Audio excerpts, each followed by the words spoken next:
Olá, boa noite, tudo bem? Eu sou o professor Davi Barbosa, da página Serviço Social Brasil e da plataforma de cursos Ideia Criativa Cursos. Eu prometi gravar para vocês hoje uma live, uma transmissão online sobre os instrumentos de poder e as relações sociais. E aqui estou para cumprir o prometido e também agradecer a turma de Feira de Santana, onde estive sábado e domingo ministrando o curso Gestão de Projetos Sociais. Me diverti com eles, demos risada, comemos petit gâteau, almocei numa churrascaria maravilhosa. Agradecer ao Tiago, a Patrícia, sua esposa, a Miriam, a Nayara, enfim, todas as pessoas envolvidas. Muito obrigado. A Késia Mascarenhas, senão ela me mata se não lembrar o nome dela depois. Pessoal ali empenhado num projeto social, um sopão beneficente. Só faltava para eles um treinamento para transformar a ação solidária em assistência social. E ontem eu ministrei o curso, acredito que eles, pessoas inteligentes, empenhadas, entenderam o que significa assistência social. Existem muitos instrumentos que, quando aplicado isoladamente, se tornam assistencialismo. É o caso do sopão. Mas quando você aplica um instrumento à pessoa em situação de rua e liga essa pessoa em situação de rua a uma instituição, dando a ela uma identidade, um endereço fixo para tirar documentos, para conseguir criar um currículo, para colocar no mercado de trabalho, você transforma o que seria o sopão, uma prática assistencialista, em uma prática, em uma espécie de isca, um chamariz, por assim dizer, para incluir essas pessoas no mercado de trabalho, para incluir essas pessoas dentro das políticas públicas de assistência social, no Cine, no SAC, e em uma instituição pública para ter uma identidade. Agradecer também a Josiane do MOC, Movimento de Organização Comunitária, que me hospedou ali gentilmente também na sua hospedaria, e também pela alimentação e pela nossa próxima parceria do curso Casadinho em Feira de Santana, que vai ser o curso Estudo, Laudo e Parecer Social e o curso Assessoria e Consultoria em Serviço Social. 2 cursos pelo preço de um. Então estará acontecendo ali no dia 18 e 19 de novembro. Também quero mandar aqui um abraço para a Ayla Lobato, aí no estado do Maranhão, para a Josiara, todas as pessoas envolvidas na minha próxima turnê pelo Maranhão, pelo Pará, talvez até o Acre, ainda não está totalmente fechado. Eu vou passar o mês de outubro todo viajando por essas cidades. Quero agradecer a todos, todos que estão dando aí boa noite, Maria, Patrícia, demais pessoas, Salvati, amigos que já nos seguem há algum tempo. Muito obrigado pelo carinho de vocês, pelas considerações, pelos comentários aqui na página Serviço Social Brasil. Davilene, um abraço. E às vezes eu não tenho tempo de produzir conteúdos aqui, porque eu estou produzindo em outro lugar, a internet é mais fraca e tal. Enfim. Então, agradecer todo o pessoal aí de Feira de Santana. A Viviane, da Escola Criativa, uma escola maravilhosa, quem mora aí na região da Cidade Nova. Eu recomendo a escola. Tem um nome, inclusive, parecido com o nome da minha empresa também. É um espaço muito bom. Quem quiser ministrar cursos em Feira de Santana, tem um espaço da Escola Criativa. Então, vamos lá. Para não perder muito tempo, instrumento de poder e as relações sociais.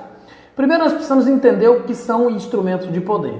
Instrumentos de poder, eles se manifestam em forma de fatos sociais ou não. Na maioria das vezes, um instrumento de poder é um fato social, ou um fato social pode se tornar um instrumento de poder. Nós poderíamos analisar várias manifestações, costumes, comportamentos, ações, palavras que são instrumentos de poder. Infelizmente, o preconceito já foi um instrumento de poder. Digo infelizmente e digo felizmente que nós estamos gradativamente sensibilizando a sociedade na superação de todo tipo de preconceito. As pessoas que estão falando aí Tapetinga, Belém, no Pará, capital, eu estarei no mês de outubro agora. Dia 17 e 18 de outubro, Belém, ministrando o curso Gestão de Projetos Sociais no Hotel Sagres. Estamos então aqui agora voltando a falar, instrumentos de poder. Eu acredito que vocês já viram aquelas mulheres africanas que usam argolas no pescoço, várias argolas no pescoço. Aquelas argolas são um instrumento de poder social. Hoje a moda é tatuagem. Apesar das pessoas não saberem, na maioria dos casos a tatu é um instrumento de poder que a pessoa utiliza para se rebelar frente à sociedade e dizer: eu tenho poder de tatuar o meu corpo. O piercing é um instrumento de poder. Infelizmente, existem alguns instrumentos de poder que são prejudiciais à saúde, como, por exemplo, a utilização, a dependência de drogas psicoativas. Se torna um instrumento de poder, uma forma de rebeldia por parte dos jovens, de se rebelarem, para manifestar uma vontade ou demonstrar um modo de pensar ou de agir. Demonstrar uma insatisfação perante uma situação. Existem muitos instrumentos de poder. O machismo foi um instrumento de poder. Hoje nós temos o feminismo, que é um instrumento de poder. Nós temos os movimentos sociais, que são um instrumento de poder. Então o instrumento de poder ele pode ser benéfico ou maléfico. Ele pode trazer resultados positivos ou negativos. Ele pode beneficiar as pessoas, pode prejudicar as pessoas. Os instrumentos de poder normalmente estão ligados a um conceito ideológico, normalmente estão ligados a um fato social. Então, o fato social, ele é coercitivo, porque ele possui força imperativa e coercitiva sobre os indivíduos, são imposições impostas por alguém, imposta pelo Estado, pelo capital, pela cultura, pelos mais velhos, pela crença, pela religião, pela política, pela polícia. Então, o fato social é coercitivo.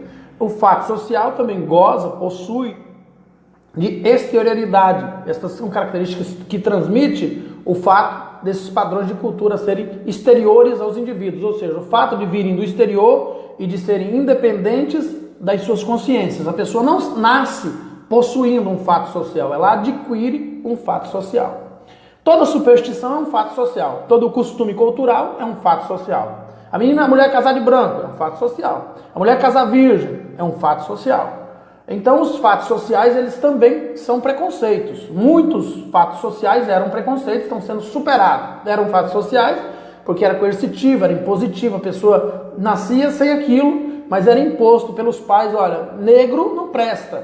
Negro quando não caga na entrada, caga na saída. Era o que eles diziam. Então a gente aprendia isso, interiorizava isso, da exterioridade para a interioridade, coercitivamente passava a reproduzir isso. Era um instrumento de poder para humilhar outra pessoa e se sentir superior a ela. Um instrumento de poder é a forma de você se sentir superior ao outro. Então o evangélico quer ser superior porque ele tem a salvação, enquanto que a pessoa que se orienta na homossexualidade é o condenado.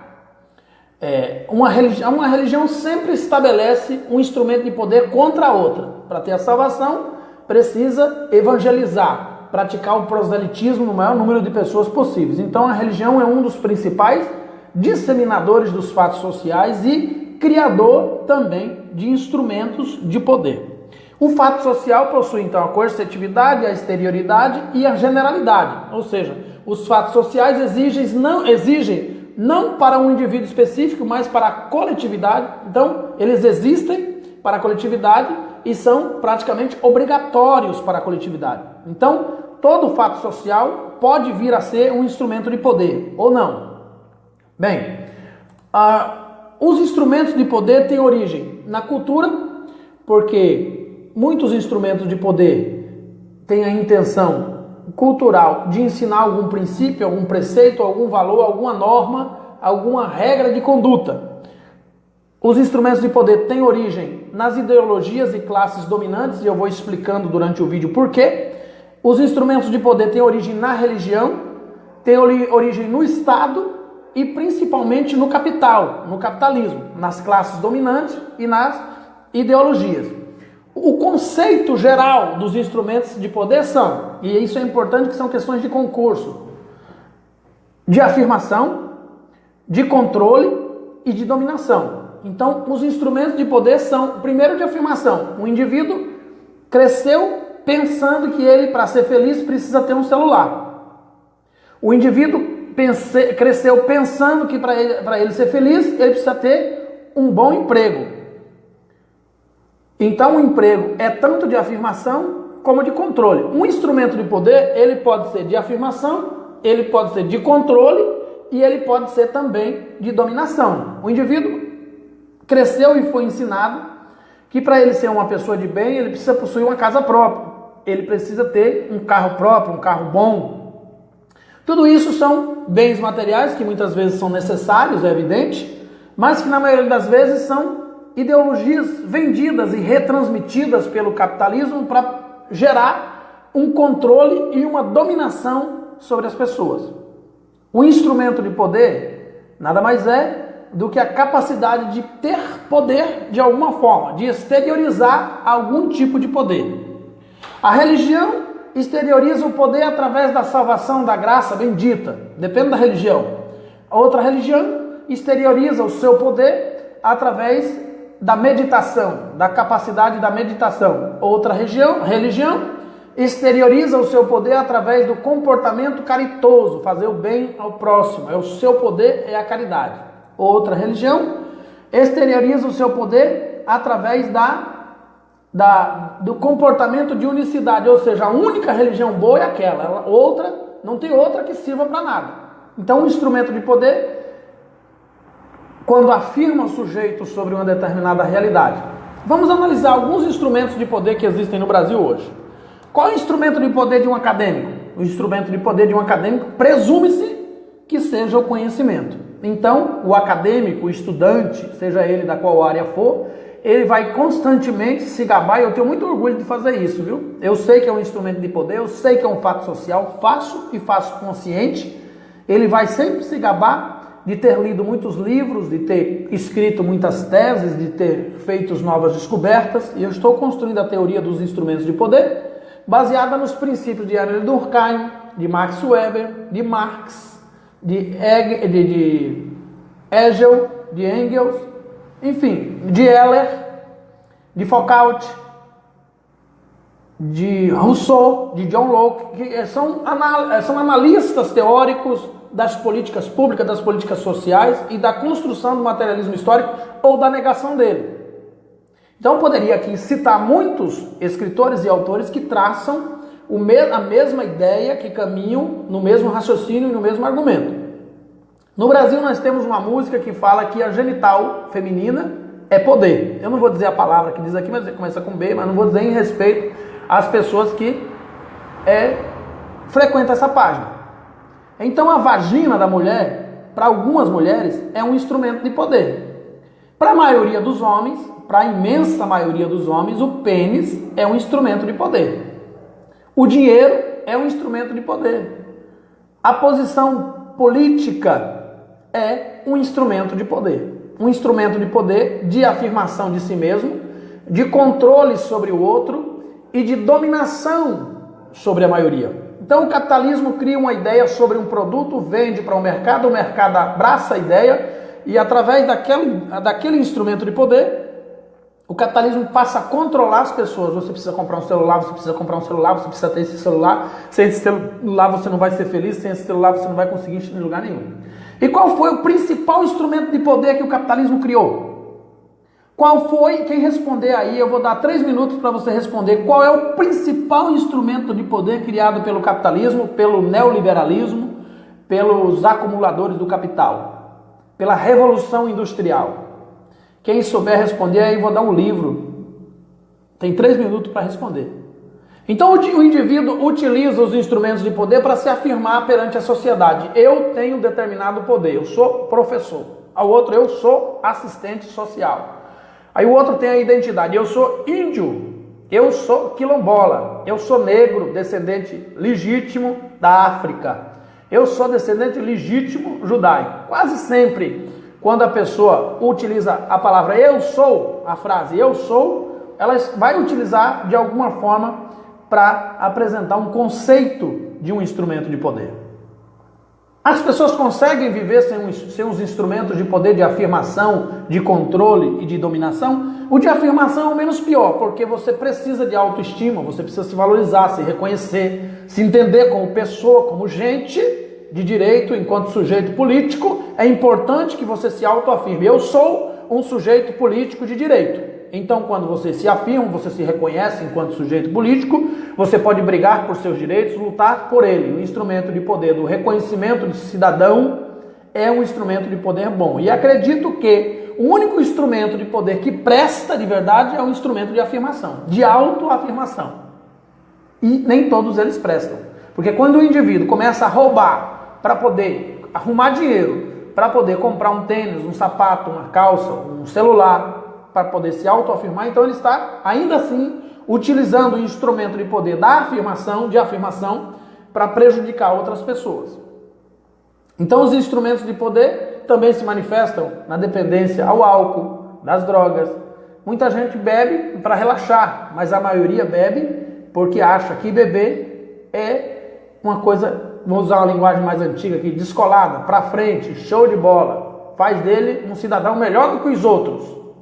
Então, a bebida para esse indivíduo é um instrumento de poder. Muitas pessoas que vivem no mundo da criminalidade praticam o crime como um instrumento de poder, para subir dentro da classe social onde ele vive, para galgar uma posição melhor. Hoje existe o crime organizado no Brasil, e lá dentro das categorias, das camadas do crime organizado no Brasil, o crime é um instrumento de poder. Para você fazer parte daquela organização criminosa, você tem que cometer algum delito com prova cabal e real de que foi você que cometeu. E um tempo atrás aí, uma das formas de fazer parte dessas organizações era matar um policial. Eu não sei se mudou, porque eu parei de acompanhar, mas era uma das formas. E eu estou fazendo esse comentário aqui porque estou falando de instrumentos de poder.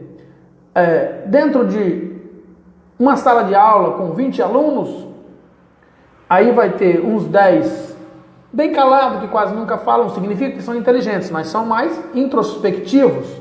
Vai ter uns 5 que se manifestam de vez em quando, mas sempre tem 1 ou 2 que são os controladores da sala. Eles sempre falam, sempre têm opinião, eles sempre conhecem, eles sempre estão à frente, e às vezes sabem até mais do que o professor, pelo menos em tese.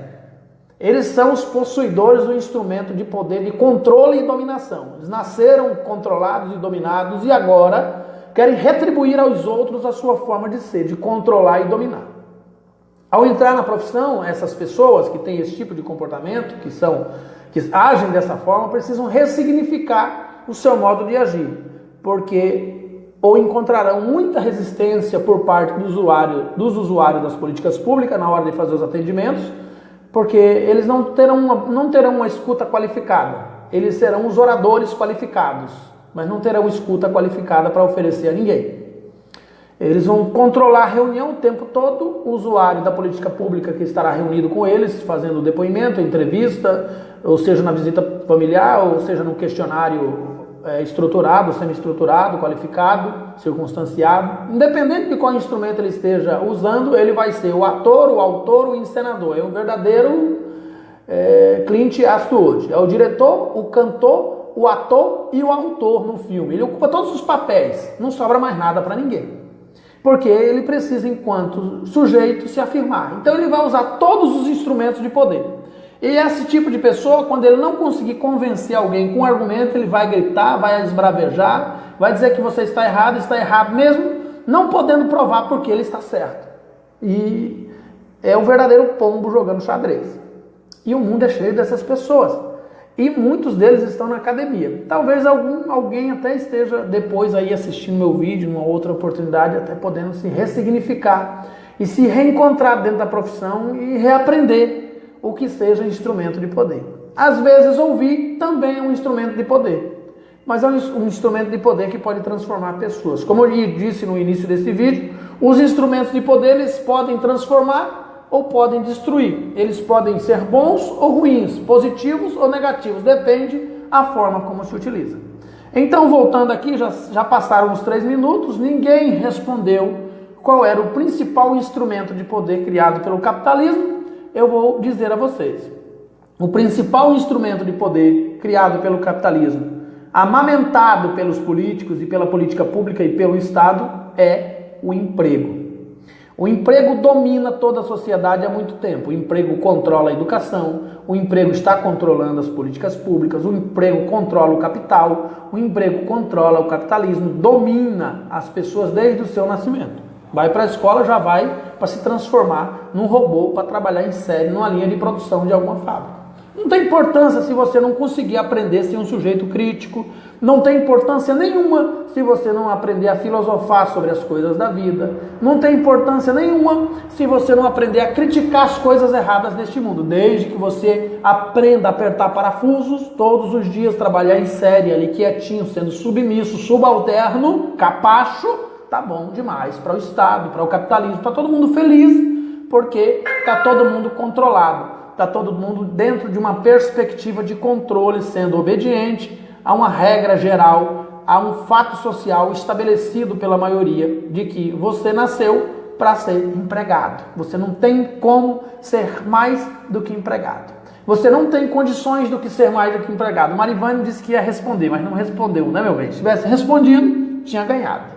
Então, você percebe que o emprego é um instrumento de poder. Quando o político vem para a televisão, eu vou abrir muitas frentes de emprego. Eu digo logo, grande coisa você vai fazer. O emprego é quando uma pessoa, um homem, se utiliza de um capital para escravizar 50 outros homens. Daqui 10 anos, aquele que escravizou, que tem um instrumento de poder, de controle e dominação, estará 2 vezes mais rico, e os 50 que ele escravizou estarão 2 vezes mais pobres, talvez na mesma condição, esperando o mísero salário do fim do mês, para pagar a conta de luz, a conta de água, e comprar uma feira contadinha, quilo a quilo, para se alimentar precariamente até o final do mês, onde ele vai receber novamente outro mísero salário, e talvez comprar parcelado numa loja capitalista que obrigou, por meio de um instrumento de poder, que ele comprasse uma televisãozinha de 20 polegadas para pagar em 30 parcelas, até perder de vista 2 vezes o preço que ele pagaria se comprasse à vista com dinheiro economizado e poupado. Mas brasileiro não sabe poupar, brasileiro não sabe economizar. Por que não sabe?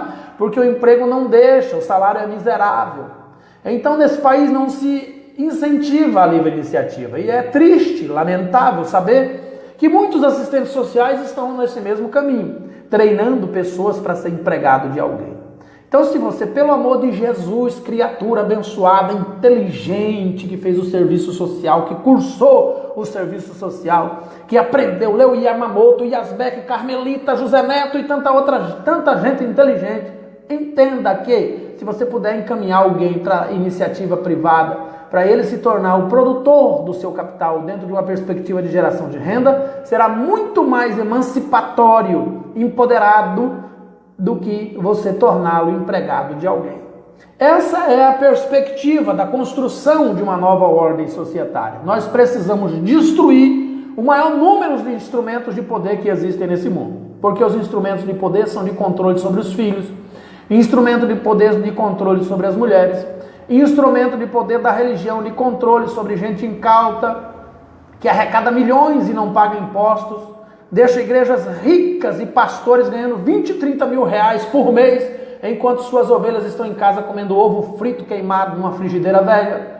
E por aí vai, e políticos com as cuecas cheias de dinheiro, e carro cheio de dinheiro, e G10 da vida aí com apartamento cheio de dinheiro, que precisa 2 dias para contar o dinheiro, enquanto seus eleitores continuam lá com a cisterninha velha que ele deu, achando que ele é o pai bondoso da Bahia, que deu a cisterna para os pobres coitados que estavam morrendo de sede no sertão. Esses instrumentos de poder precisam ser destruídos. E hoje um dos grandes instrumentos de poder é a luta de classes. Tem que destruir o instrumento de poder da luta de classes? Não. Tem que ressignificá-lo, porque luta de classes sem ética não é luta de classes, é anarquia. E nós estamos tendo mais anarquia do que luta de classes. Na verdade, no Brasil ainda não tem uma luta de classes, porque a luta de classes é aquilo que se faz com classe. E o que se faz com classe é aquilo em que um pode olhar no olho do outro, expressar a sua dificuldade, a sua limitação, a sua deficiência, ouvir a opinião do outro e receber uma resposta em troca e até às vezes, de forma respeitosa, um reconhecimento de um direito. Mas quando eu te ataco, você me ataca, e eu te ataco e você me ataca, a gente só está semeando ódio, discórdia, repugnância, rejeição e não constrói direitos. para construir direitos em uma sociedade que emancipa-se a cada dia que passa, que constrói no tecido das relações sociais, tenta construir um pensamento menos conservador, menos cheio de tabu, menos cheio de preconceito, menos, porque não tem como acabar com tanto ranço que tem no meio de tanta gente, até dentro do serviço social, muitos weberianos, muitos direitistas, muita gente de família quase direita, mas a cada minuto uma criança ainda é estuprada dentro de casa.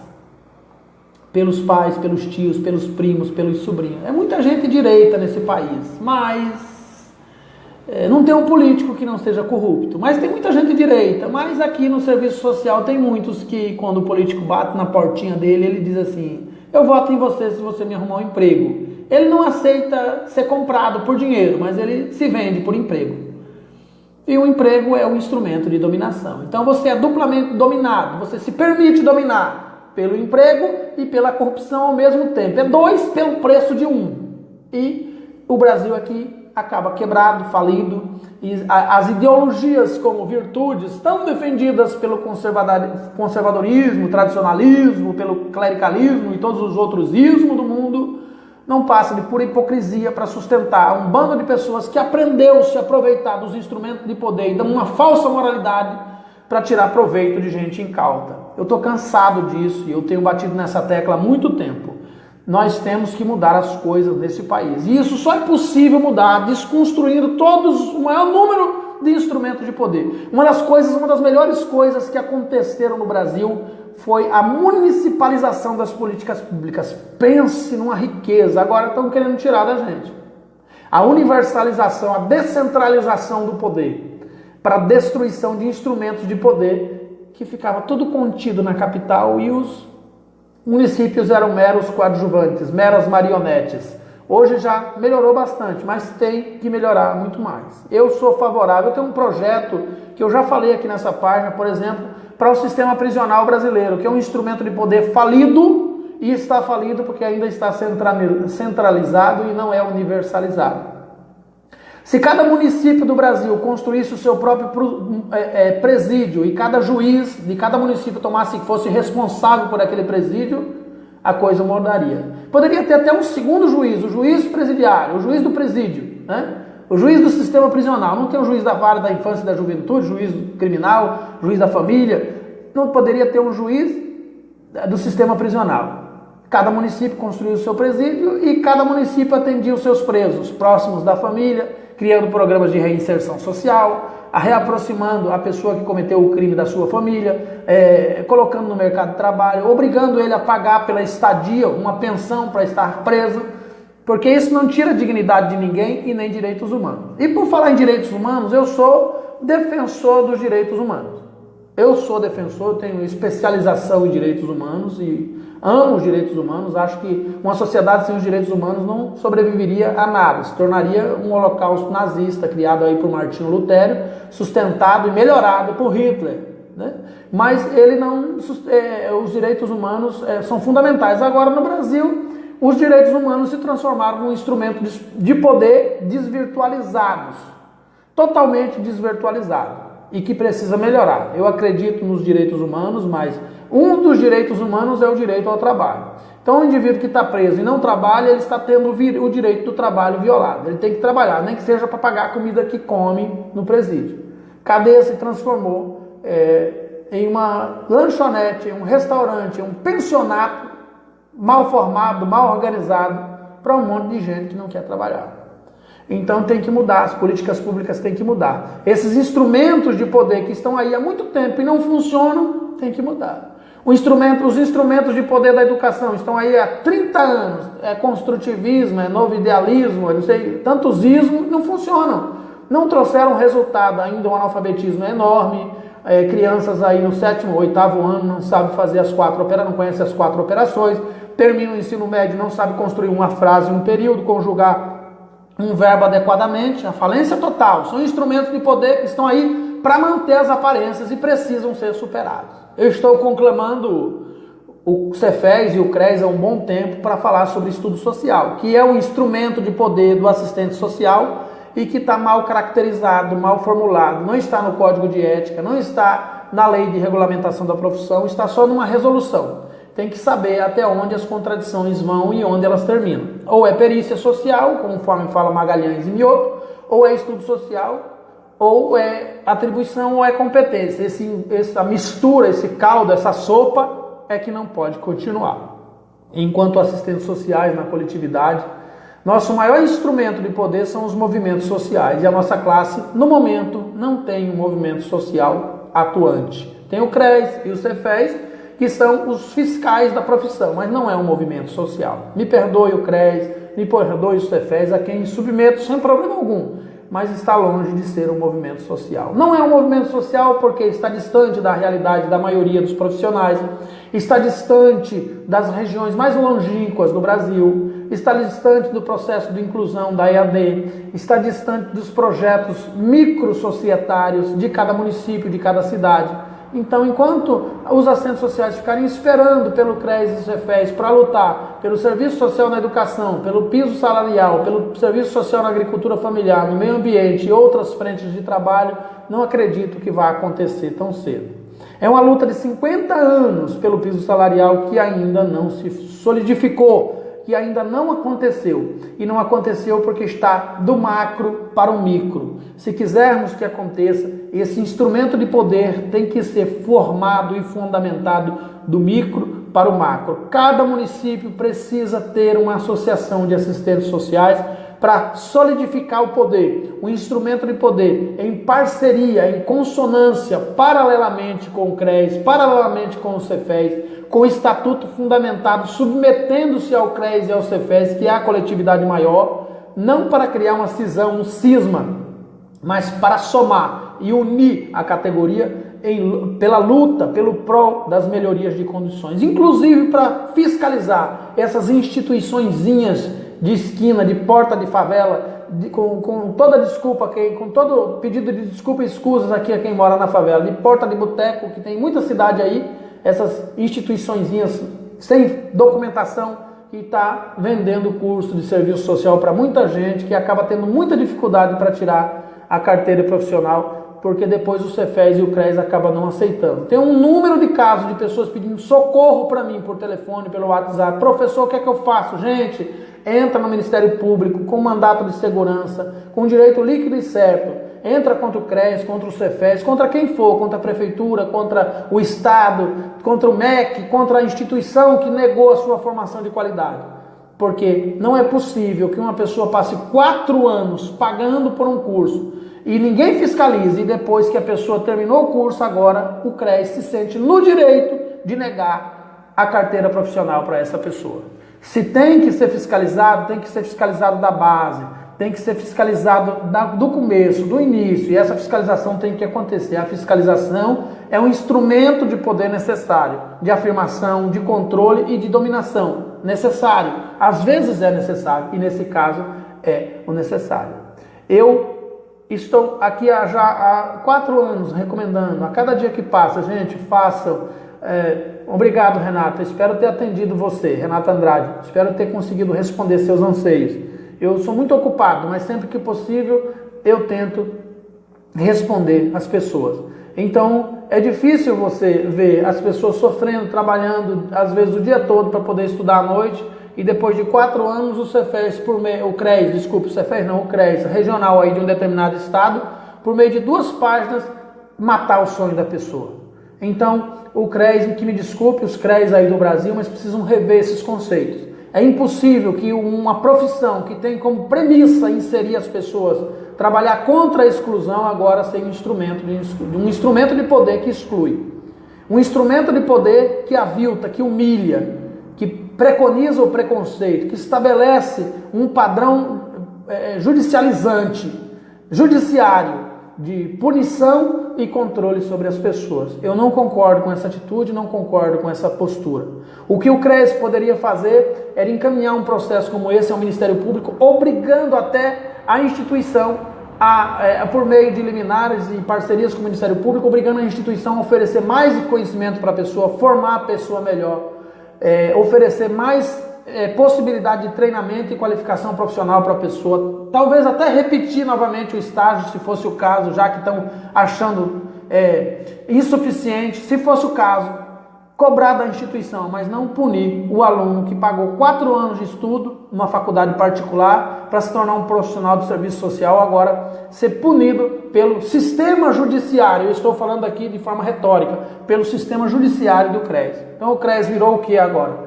Um órgão de fiscalização, de exclusão, virou o que? Se transformou no quê? Um instrumento de poder de exclusão, um instrumento de poder para barrar. Aí vão dizer, vão me apedrejar que estão defendendo a qualidade profissional, vão me apedrejar dizendo que estão defendendo o projeto ético-político, tudo bem, mas você não pode usar uma coisa errada para justificar uma coisa boa. Você não pode excluir as pessoas em nome do projeto ético-político.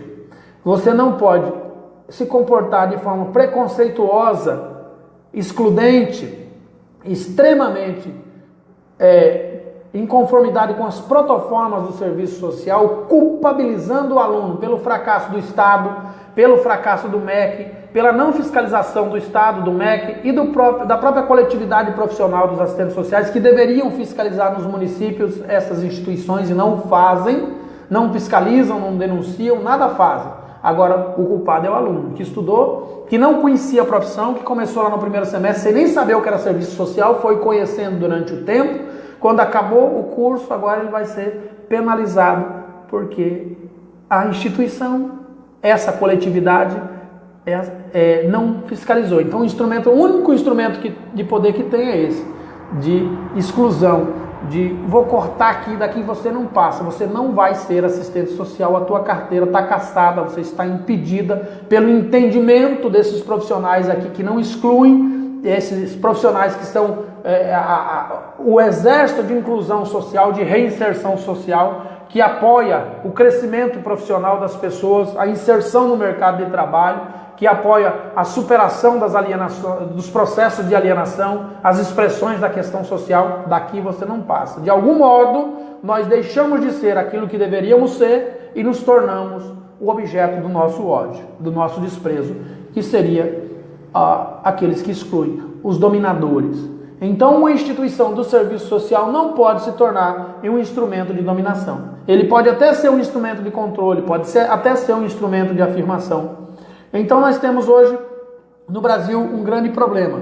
Gostaria que você refletisse a respeito dos instrumentos de poder que você utiliza na educação dos seus filhos, na sua formação profissional, na sua competência ético-política, técnico-operativa e metodológica, da sua ação profissional, nos projetos de intervenção na região, na instituição em que você trabalha. Repense, requalifique, melhore, amadureça, evite utilizar os instrumentos de poder que você tem de forma controladora, dominante, de afirmação até que é necessário.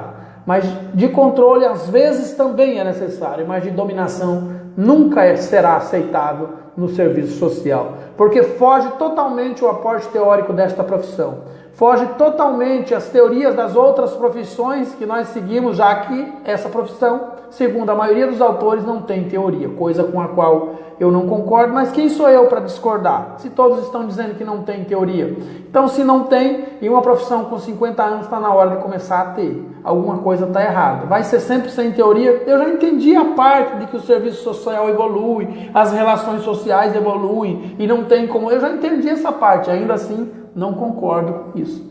Eu acredito que uma profissão, para ser valorizada, ainda que ela crie uma teoria que seja constantemente evolutiva e constantemente analisada e superada em si mesma, ela precisa ter uma teoria. Isso é o que eu penso, e eu tenho defendido isso há muito tempo e tenho falado isso há muito tempo. A gente precisa ter uma teoria. Ela não precisa ser tão robusta quanto as outras profissões, já que as relações sociais são ressignificadas todo dia, são modificadas todos os dias, são lapidadas, transformadas, sofrem uns processos de reciclagem, de requalificação, de recolocação, de reorganização, todos os dias. É uma verdadeira metanoia, é uma verdadeira transformação constante, é uma verdadeira metamorfose diária.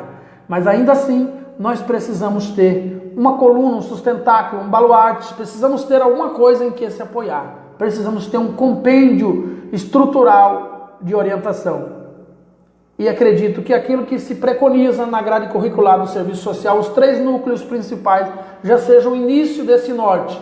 A partir daí, eu conclamo a ABPES para repensar isso, reconclamo o Cefes, o CRES e toda a coletividade profissional. O serviço social precisa ter uma teoria. Talvez muito do fato de nós ainda não termos um piso salarial seja porque muitos nem reconhecem o serviço social como trabalho. E não reconhecem porque o serviço social, na mente da maioria, não tem uma teoria. E se o serviço social não tem uma teoria, como provar que ele é um serviço, que ele é de fato um trabalho? Se ele não tem uma teoria, logo também não é ciência. E se ele não é ciência, também não tem como ser profissão. Se ele é profissão, não transforma a natureza. Não é ciência, não tem teoria, então não é trabalho. Veja como uma coisa leva a outra. Eu defendo que o serviço social é ciência, que o serviço social é trabalho e que ele precisa ter uma teoria. Esse é o meu ponto de vista. E o instrumento de poder, o principal instrumento, os principais instrumentos de poder do serviço social não podem ser de controle e de dominação, mas apenas de afirmação, de autonomia, de emancipação, de empoderamento, de combate a outros instrumentos de dominação, como preconceito, machismo, racismo e tantos outros instrumentos de poder, o próprio emprego em si, as vulnerabilidades sociais estabelecidas pela acumulação do capital, pela diferença na distribuição de renda, os instrumentos de poder criados pela própria política, inserido de forma bem sutil nas políticas públicas e tornando-se obrigatórias na execução das políticas públicas por parte do assistente social, transformando o assistente social num fiscal da pobreza e o CRAS na casa dos pobres, o CAPS na casa dos loucos e o CREAS na casa dos vagabundos. Este é o enfoque das políticas públicas, nos obrigar a cumprir o papel de Nicolau Maquiavel no livro escrito O Príncipe, nos tornando fiscais da pobreza para cortar benefício, para fiscalizar, policiar a vida dos usuários das políticas públicas e produzir provas para o Estado puni-los com a negação dos direitos sociais que não deveriam ter condicionalidades. Eu sei que você tem todo o direito de não concordar com o que eu digo. É um direito seu, mas eu tenho o direito de defender o meu modo de fala, a minha palavra, em todas as circunstâncias, enquanto instrumento de poder. Então, concluindo esse vídeo, o instrumento de poder, o principal, o mais forte, o mais nobre, o mais eficiente e eficaz instrumento de poder do assistente social é a fala. É por meio da fala que nós produzimos a maiêutica socrática. É por meio da fala que nós produzimos a dialética marxista. É por meio da fala que nós criamos o debate, o confronto, o conflito, e dele nascem novas ideias, novas respostas. Dele nós aprendemos, criamos, crescemos, evoluímos, pensamos, refletimos, entendemos, compreendemos, quando necessário perdoamos, quando necessário amamos, quando necessário agimos de forma afetiva. E por falar em afetividade, estarei lançando logo em breve aí o curso Afetividade no Serviço Social. Acredito que vai dar pano para manga, mas é assim mesmo. Eu já estou acostumado com as críticas, mas também com os elogios. Enquanto 2, 3 me elogiam me criticam de um lado, 2, 3 me elogiam de outro lado. E o elogio é um instrumento de poder. Você deixa o outro feliz e quem recebe o elogio também fica feliz. E quando vem a crítica, e a crítica às vezes ajuda, com certeza, a crítica sempre ajuda, nós somos sujeitos críticos, eu sempre analiso a crítica. E mesmo que às vezes ela seja amarga e desça rasgando na garganta, muitas vezes ela ajuda a melhorar, a evoluir. Eu já consegui agradecer as pessoas que me criticaram. Às vezes eu fico calado. E às vezes o que eu digo não é bom para ser ouvido pelo ouvido de pessoas sensíveis, porque eu também sou humano. Então o instrumento de poder do assistente social é a fala. É com a fala que você conquista a confiança daquele usuário da política pública. É com a fala que você faz um bom trabalho em rede. É com a fala que você constrói relações sociais dentro das instituições que você trabalha.